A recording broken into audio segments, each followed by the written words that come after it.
श्री राधे राधे। भक्तों, जो प्रभु के साथ में रहने वाले भक्त होते हैं, उनकी लीला का दर्शन करते हैं, उनका प्रसाद पाते हैं, उनके साथ खेलना कूदना, दौड़ना भागना और सेवा कार्य करना, वो कितने बड़े भाग्यशाली होते होंगे। कोई कल्पना भी नहीं कर सकता उनके भाग्य की। और ऐसे न जाने कितने पुण्यात्मा भक्त थे महाप्रभु चैतन्य के साथ, गौरांग महाप्रभु के साथ चलते रहते थे। उनकी कृपा का दर्शन, उनके स्वरूप का दर्शन, उनकी वाणी का आनंद सब मिलता था। आप श्रवण कर रहे थे महाप्रभु वृंदावन धाम से वापस जाते समय जब काशी पहुंचे हैं, तो वहां अपने ज्ञान के अभिमान में रहने वाले प्रकाशानंद के ऊपर कृपा करके उनको महान भक्त प्रबोधानंद बना दिए। और उन प्रबोधानंद की समाधि वृंदावन धाम में है, कालीदह के पास में बिल्कुल। वो चरित्र मैं अलग से सुना चुका हूं आपको, और अब आपने और विस्तार से श्रवण किया है। चैतन्य चरित्र में आपने और विस्तार से श्रवण किया है।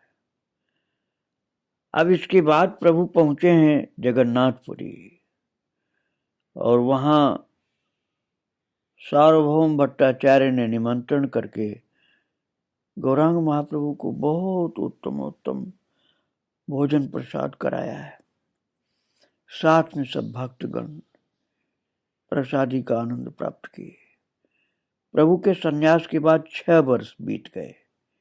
नवीन युवावस्था में, अर्थात जब वे 19 वर्ष के थे, पूर्वबंग गए और वहां हरिनाम की नौका सजा करके जीवों को पार किया था। ये पहले की बात है भक्तों। सन्यास से कुछ पहले प्रभु नदिया से मंदार होते गया धाम गए थे। सन्यास के बाद 3 दिन राढ़ देश में घूमे। इसके बाद नीलाचल गए, वहां से दक्षिण देश। सारा दक्षिण देश अपने चरण कमल से पवित्र किया। नीलाचल लौट करके वृंदावन जाने के बहाने गौड़ देश होते गौड़ नगर तक आए। वहां से पुनः नीलाचल लौट आए। अंत में वन मार्ग से होते हुए वाराणसी होते वृंदावन आए थे, और वहां से नीलाचल वापस पहुंच गए। वाराणसी होते हुए भक्तों के ऊपर कृपा करते हुए, प्रकाशानंद को प्रबोधानंद बनाते हुए। इस प्रकार प्रभु के सन्यास के बाद भ्रमण में 6 वर्ष बीत गए, और अब प्रभु की उम्र 30 वर्ष हो गई। इसके बाद प्रभु 18 वर्ष प्रकट रहे, बराबर नीलाचल रहे। इन 18 वर्षों में जो कुछ एक प्रधान घटनाएं हुई, अब आप श्रवण करेंगे। प्रभु वन मार्ग से वृंदावन से जैसे ही आए, स्वरूप ने नवद्वीप संवाद भेजा, और तब श्री अद्वैत ने दिन तय किया। शिवानंद ने रास्ते के खर्चे का भार लिया। भक्तगण प्रभु के दर्शन के लिए नीलाचल की ओर दौड़ पड़े। नीलाचल पहुंच करके वे सब पूर्व 4 महीने प्रभु के निकट रहे। पहले की तरह महोत्सव, जल क्रीड़ा, कीर्तन, मंदिर मार्जन, रथ के आगे नृत्य, वन्य भोजन आदि और बहुत से सुंदर सुंदर उत्सव, नंदोत्सव आदि हुए। इस प्रकार वहां 4 मास रहकर भक्तगण खूब आनंद लिए, दर्शन प्राप्त किए। फिर अपने देश अर्थात नवद्वीप गौड़ जहां से जो गए थे, वो सब लौटकर अपने निवास पर पहुंचे हैं। और भक्तों, अब मैं जगन्नाथपुरी में जब प्रभु रहने लगे, सब यात्राएं सब करने के बाद, तब की कुछ बातें आपको बताऊंगा। हरिदास के संबंध में मैं आपको पहले थोड़ी बात बता चुका हूँ। आपको यदि स्मरण होगा तो मैं चर्चा हरिदास जी की सुना चुका हूँ। अब वे अति वृद्ध हो गए, प्रभु के आवास के निकट उनका वास स्थान है। हरिदास जी की समाधि भक्तों आप समुद्र के किनारे दर्शन किए होंगे, ये जगन्नाथपुरी गए होंगे, तो उन्हीं की चर्चा कर रहा हूं कि जब वे अति वृद्ध हो गए थे तो प्रभु के आवास के निकट उनका वास स्थान था। प्रभु रोज स्नान करके एक बार उन्हें दर्शन दे जाते थे और गोविंद रोज प्रसाद ले आते थे और ले जा करके हरिदास जी को देते थे। प्रभु के वृंदावन से लौट आने के कुछ समय बाद श्री रूप नीलाचल आए। वे भी जाति भ्रष्ट हैं तो और कहाँ जाएंगे। हरिदास के आवास पर जाकर के उन्हें प्रणाम किया। हरिदास ने उन्हें बिठा करके बहुत प्रेम से प्रसाद खिलाया, फिर खूब आलिंगन किया।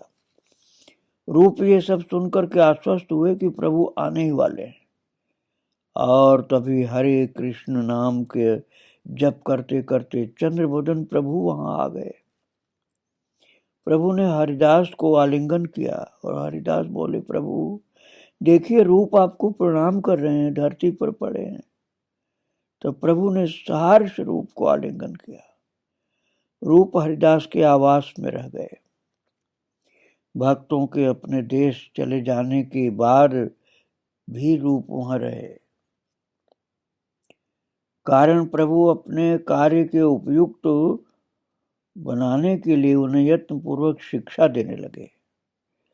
प्रभु की कृपा से श्री रूप क्रमशः शशिकला की तरह परिवर्तित होते गए।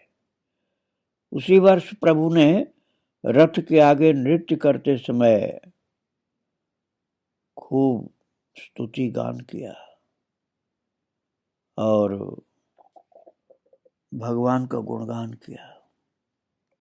भगवान जगन्नाथ रथ में बैठकर सुंदराचल जा रहे हैं, प्रभु उसी रथ के आगे नृत्य कर रहे हैं। इस स्थिति के साथ बहुत रसमयी उक्ति वाले श्लोकों को गाया प्रभु ने, और रूप ने एक श्लोक तालपत्र पर लिखकर छप्पर में लगा दिया। प्रभु स्नान कर लौटते हैं तो रूप हरिदास को दर्शन दे जाते हैं।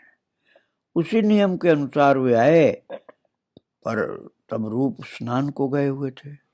तो प्रभु किसी को न देखकर लौटने को हुए कि कमरे के छप्पर में ताल पत्र पर नजर पड़ी। उन्होंने उसे ले करके श्लोक पढ़ा। तभी रूप आ गए समुद्र स्नान करके, और प्रभु ने रूप को देखकर हर्ष के साथ उन्हें प्यार से एक थप्पड़ सी लगा करके कहा, तुमने मेरे मन की बात कैसे जानी। श्री रूप इस बात से कृतार्थ हो गए। कुछ देर बाद प्रभु स्वरूप से पूछते हैं, रूप मेरा मन कैसे जान गया। स्वरूप ने कहा, इससे समझ में आया कि वे तुम्हारी कृपा पात्र हैं। भक्तों, श्लोक की बात आपको बताऊं, श्री राधा का भजन मधुर रस को लेकर है। श्री राधा कृष्ण भजन का उपकरण है आदि रस, अर्थात मधुर रस। इस संबंध में बहुत बातें आप सुन चुके हैं पहले। प्रभु के मन का भाव क्या था जब रथ के आगे उनके नृत्य का वर्णन किया गया था। श्री जगन्नाथ रथ में नाना प्रकार का कोलाहल हो रहा है, वाद्य बज रहे हैं, किंतु उनकी राधा कहाँ है। तब प्रभु राधा भाव से विभावित होकर के स्वयं को राधा समझ रहे हैं। वे राधा हैं, दूर खड़ी हैं, और जगन्नाथ अर्थात श्री कृष्ण रथ के ऊपर बाहरी लोगों के बीच बैठे हैं। ये राधा को कैसे सहन हो। प्रभु मन ही मन रथारूढ़ श्री कृष्ण को संबोधित करके कहते हैं, बंधु तुम यहाँ इतने लोगों के बीच क्यों। ये सब तुम्हारे कौन हैं। चलो हम तुम दोनों निवृत्त स्थान में चलें, ऐसा करके प्राण शीतल करें। वस्तुतः रथ के आगे नृत्य करते ही प्रभु बाह्य ज्ञान खो बैठे हैं, वे राधा हो गए हैं। सोचते हैं वे अर्थात राधा कुरुक्षेत्र से श्री कृष्ण को वृंदावन ले जाने को आई है। श्री कृष्ण जाने को तैयार होकर रथ पर बैठ गए और उनके साथ वृंदावन जा रहे हैं। प्रभु इसी आनंद में राधा भाव में नाचते नाचते श्री कृष्ण को वृंदावन ले जा रहे हैं। यही कारण है कि प्रभु अर्थात जो राधा के रूप में उस समय है, उनके हृदय में उस समय श्लोक जगता है और श्लोक को सुनकर रूप गोस्वामी समझ जाते हैं कि प्रभु के मन का भाव क्या है। रूप को इतनी कृपा प्राप्त थी कि भगवान के मन का भाव, अंदर का भाव उनको पता चल रहा था। और राधा रानी से कहलवाते हैं, हे कृष्ण, तुम और मैं दोनों ही यहाँ हैं, फिर भी उस वृंदावन की बात जहाँ निधिवन में हम दोनों के प्रथम मिलन में जो सुख मिला था उसकी याद आती है। वो सुख इस मिलन में भी नहीं मिल पा रहा। प्रभु ने श्री रूप को 10 महीने पास रखकर सर्वशक्तिमान बनाकर के तब विदा किया और बोले, एक बार सनातन को यहाँ भेज देना। रूप जीवन भर के लिए गौड़ के रास्ते वृंदावन आ गए, किंतु प्रभु की इच्छा से रूप और सनातन की भेंट नहीं हुई। प्रयाग में रूप अनुपम को विदा कर प्रभु वाराणसी आए, वहां सनातन से भेंट हुई। रूप अनुपम सीधे वृंदावन गए और कुछ दिन बाद पुनः देश आए। इधर सनातन वाराणसी में प्रभु से विदा लेकर वृंदावन आ गए। ऐसी स्थिति में रूप और अनुपम के साथ सनातन की रास्ते में भेंट होने की बात थी, किंतु भेंट नहीं हुई। कारण ये था कि एक गए राजपथ से, दूसरे गए सुनसान रास्ते से। रूप और अनुपम वृंदावन से गौड़ आए, वहां अनुपम को धाम प्राप्ति हो गई। तब रूप ने अकेले प्रभु के पास पहुंचकर बहुत सी सुंदर सुंदर लीलाएं दर्शन किया और उनके मन के भावों को सब प्रकट किया। उधर सनातन ने वृंदावन पहुंचकर सुना कि रूप देश को चले गए, तो वे लौट पड़े, किंतु देश न जाकर झारखंड होते नीलाचल गए। रास्ते में उनको खुजली हो गई जंगल में, और कविराज गोस्वामी कहते हैं कि झारखंड का पानी पीने से हुआ। तो नाना प्रकार के अत्याचार किए थे, वो सोच रहे इस कारण से हुआ, बीमारी हो गई इसलिए।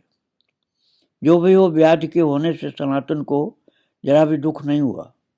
पहले लोग उन्हें सम्राट का अमात्य मानकर बड़ा सम्मान करते थे, अब व्याधिग्रस्त देखकर सभी अस्पृश्य समझेंगे, कोई पास नहीं आएगा। यह सोचकर ही सनातन को बहुत आनंद मिला कि चलो लोगों की भीड़ से बचे, अब कोई नहीं मेरे पास आएगा।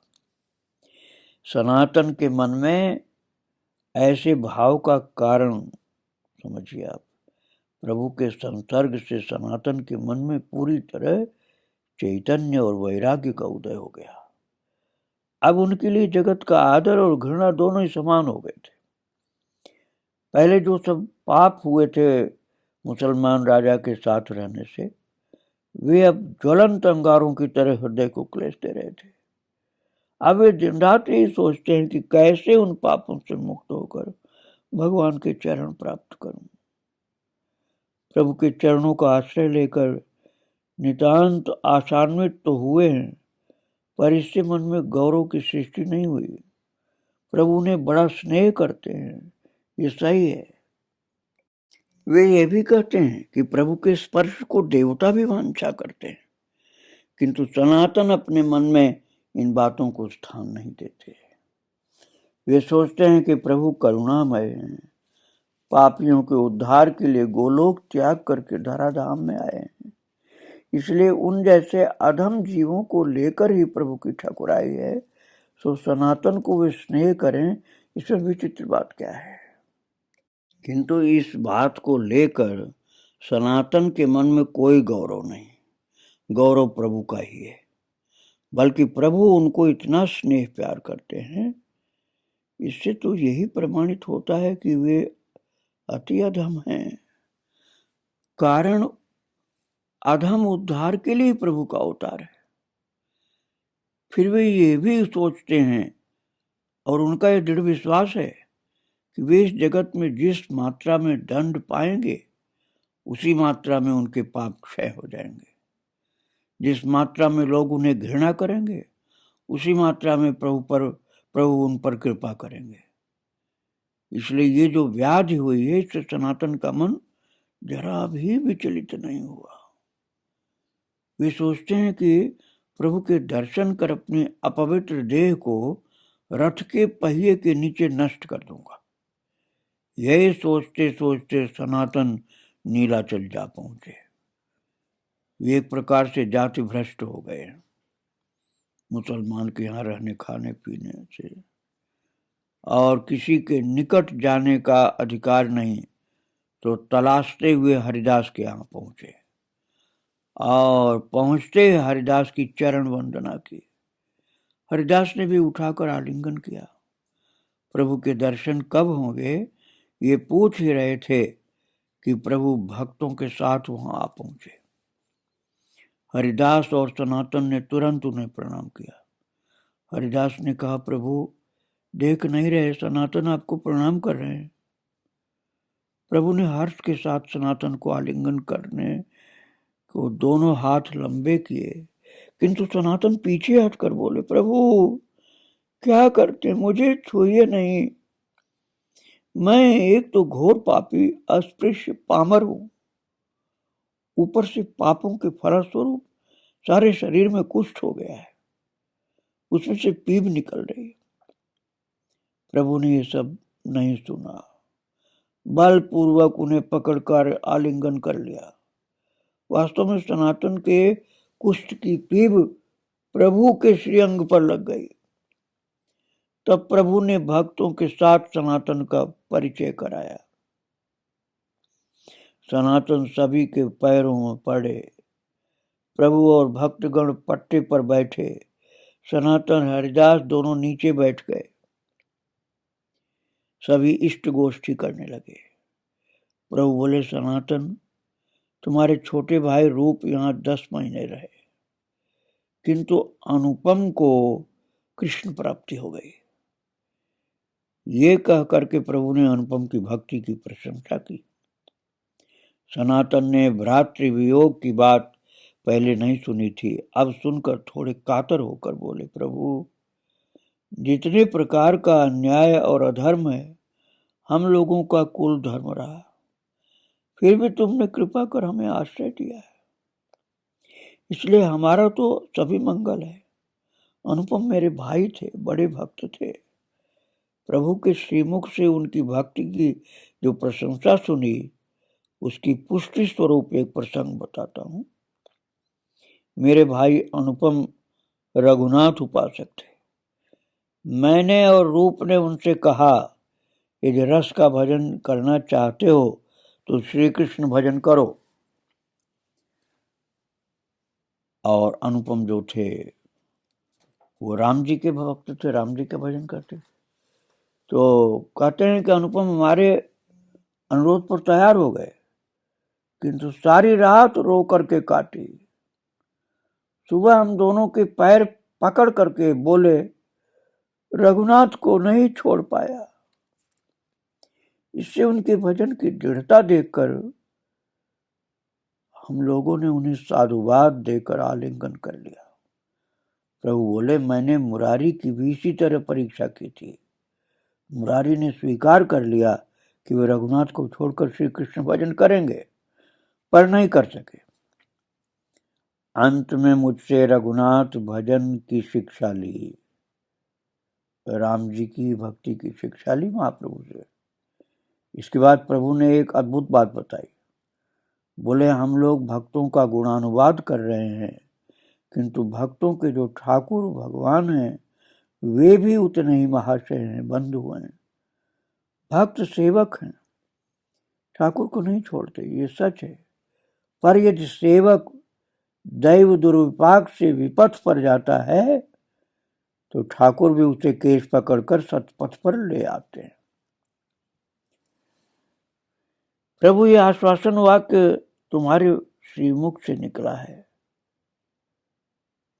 ये बात भगवान को भक्त लोग कहते हैं कि आप ध्यान देना इस बात पर। प्रभु ने कहा, सनातन, तुम यहाँ हरिदास के साथ कृष्ण कथा में समय व्यतीत करो। तुम दोनों कृष्ण प्रेम में प्रधान हो। कृष्ण तुम लोगों पर शीघ्र कृपा करेंगे। सनातन हरिदास के यहाँ रहे। गोविंद रोज उन दोनों के लिए प्रसाद लाते हैं। सनातन डर के कारण कहीं नहीं जाते हैं, क्योंकि एक तो वो छोटी जात के हैं, क्योंकि उनकी जात चली गई मुसलमानों के साथ रहने के कारण, और कुष्ठग्रस्त भी हैं, कुष्ठ का रोग हो गया था। हरिदास की तरह वे भी जगन्नाथ तक के दर्शनों को नहीं जाते थे। दूर से चक्र को देखकर प्रणाम करते। सनातन का संकल्प है कि रथ चक्र के नीचे प्राण दे देंगे। फिर प्रभु आकर उन्हें नित्य दर्शन देते हैं, आलिंगन करते हैं। इससे प्रभु के अंग पर वो भीम मवाद लग जाती है। ये सनातन सहन नहीं कर पाते कि उनके कारण प्रभु को ये कष्ट सहना पड़ता है। तो उनका मनोभाव हो गया कि जल्दी ही प्राण त्याग कर सकें तो छुटकारा मिले, प्रभु को कष्ट देना बंद हो जाएगा। तो सनातन का ये मनोभाव सर्वज्ञ प्रभु से कहाँ छिपा रह सकता था। वे एक दिन आकर के बोले, सनातन, एक बात कहता हूं, सुनो। यदि देह त्याग करने से कृष्ण मिल जाएं तो मैं एक मुहूर्त में कोटि बार देह त्याग कर सकता हूं। ये सुनकर सनातन चौंके।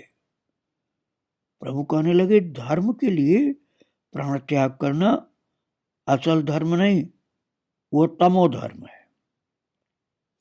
जो व्यक्ति किसी कारण से अपने हाथों अपने प्राण त्यागता है, उसका श्री कृष्ण में विश्वास, भक्ति या प्रीति अति अल्प होती है।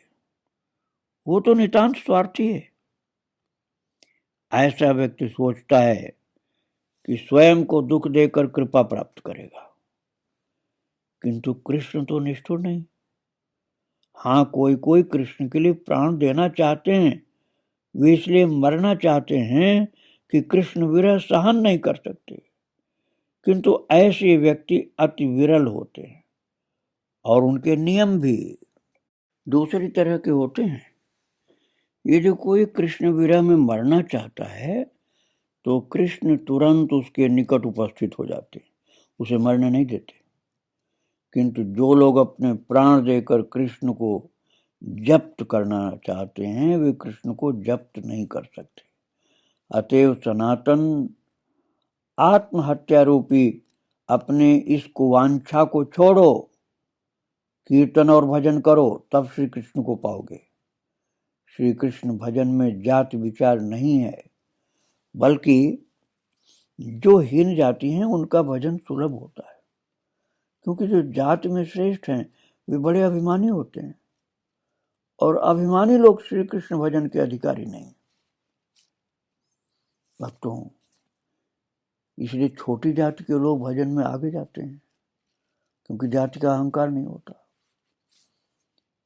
केवल इस देश में ही नहीं, सभी जगह देखने में आता है कि लोगों का ये विश्वास है कि अपने को दुख देकर भगवान की कृपा पाई जाती है।